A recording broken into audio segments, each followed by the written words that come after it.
The summer holidays were in full swing, and the engines were feeling the strain. Extra trains were put on heading towards holiday destinations. Day after day, trains heading north, south, east and west were full to the brim of holidaymakers.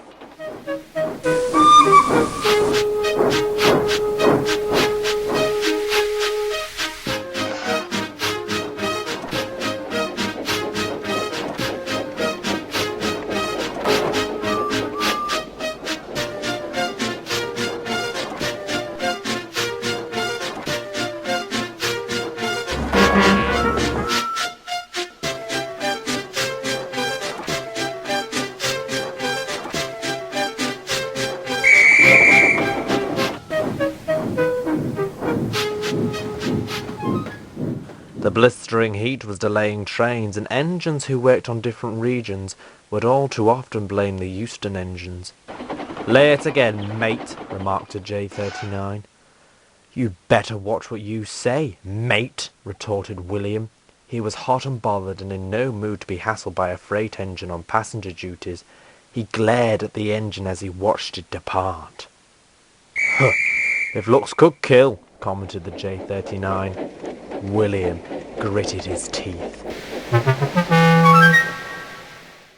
Soon other engines realised not to mess with the likes of William and Terry, and soon train changes weren't so bothersome.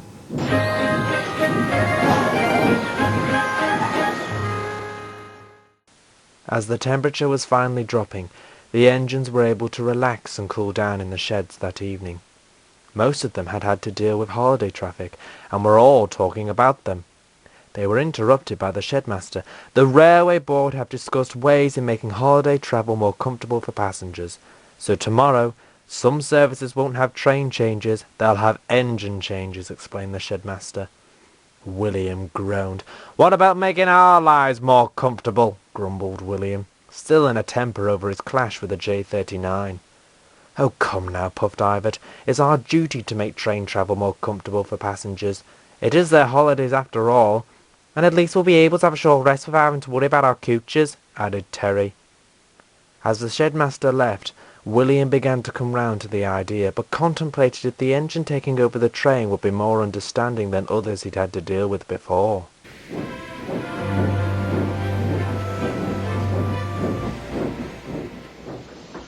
The next day, the heat was unbearable, and it hadn't even reached midday yet.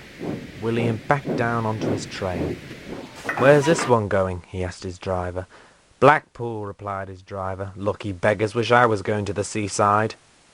William knew that whoever would take over the train would be an ex-LMS engine. He felt much better knowing that he'd see a friendly face and was looking forward to talking about the good old days of the LMS. But things weren't starting off on a positive note.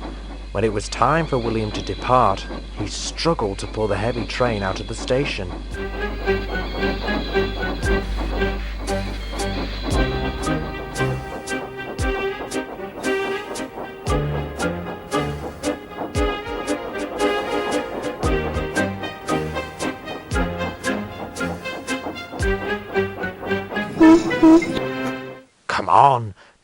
Come on, snorted William. The heavy coaches held him back, and passengers began leaning out of the windows to see what the commotion was about.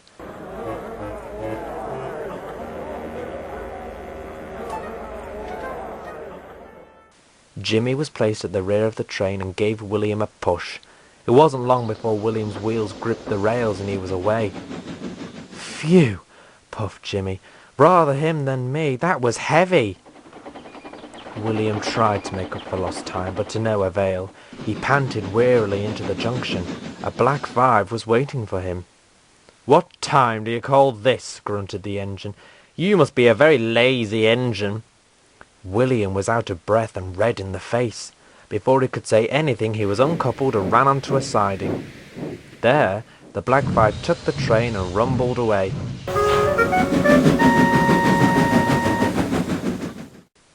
"Who was that?" exclaimed William indignantly. "That was Richard," said the shunter.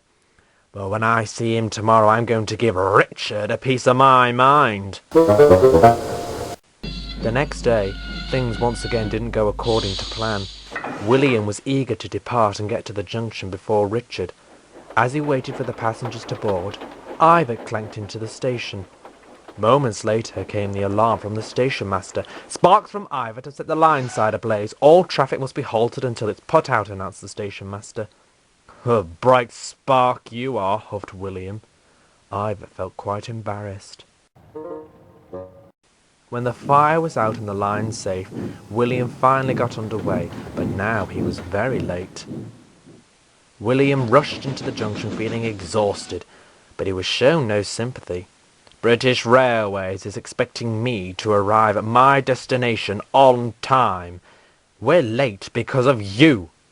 William fought back. "Listen here, Richard. I'm not Richard, I'm Roger," came the sharp reply. William went redder than ever and snorted off. A short while later, William was having a well-deserved drink when a Black 5 steamed in. "Do you know what hard work means?" asked the engine. William looked across. He stared at the Black 5. William knew there were many Black 5s around, but this one seemed familiar. He decided to get his own back and introduced himself. "I'm William. What's yours?" The Black 5 hesitated and paused. "I'm Richard." "So you're Richard, eh? Who thinks I'm lazy?" William finally had his chance to speak out. Richard suddenly seemed unsure of what to say. He stuttered. "I'll have you know I was delayed at the station yesterday and today by line-side fires. Surely you can understand the predicament I've been in and can take pity on me since you are a steam engine yourself." Richard gulped. "I cannot stand being late and take timekeeping very seriously. I do not appreciate you and whoever Roger is barking insults at me when you know nothing of what's gone on," fumed William. Richard felt ashamed.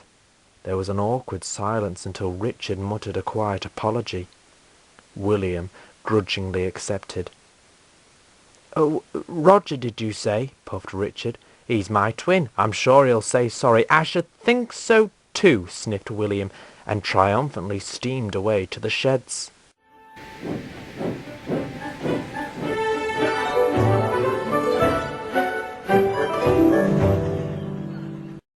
That evening, William proudly told Terry how he put Richard in his place. Even though Terry knew this would go to William's head, he couldn't help but smile. "I had to do exactly the same things to a couple of V2s on the eastern region today," said Terry. "Glad I didn't see those Black 5s. "Why?" asked William. "Well, for some reason Black 5s don't like my class. They say we're copies of them." "Copies?" William was confused. At the wrong moment, Richard and Roger steamed into the sheds. William and Terry were surprised to see them roll in. They looked down their noses disdainfully at Terry. "Oh, look, a standard 5, hissed Roger. "The ultimate 460, just a copy of us if you ask me," Richard sniffed. Terry watched the pair suspiciously. William noticed that the twins together were confident enough to wind Terry up. Roger wasn't happy that William had singled out his twin and cornered him at the junction. "If you've got summat to say to Richard, you say it to me too," snapped Roger. "Oh, and you must be the ringleader out of the two," snarled William. "Watch it, you." "Or else what?" cut in Terry. "The drivers quickly broke them up and the Black 5s had to stay outside." Later that night, all the engines had been told about what had happened. "I've never known two steam engines to be so fierce," exclaimed Robin. "Perhaps they're very close and look out for one another," suggested Jimmy. "That may be so, but there's no need to be so rude towards William and Terry," said Ivor. "We'll have to keep our guard up with these two," grumbled William. "I hope they're not going to be living here," said Terry, concerned. He knew all about the jealousy and the rivalry between Black 5s and Standard 5s, and wasn't pleased to have them at the sheds. "Perhaps we need to break down some barriers," wondered Jimmy innocently. "I'm sure if they got to know us they wouldn't be so fierce." "Yes, but it all depends if they'll let us," finished William. The engines fell silent and kept a close eye on the twins for the rest of the night. Terry felt the most uncomfortable in the sheds. He knew he was in for a rough time.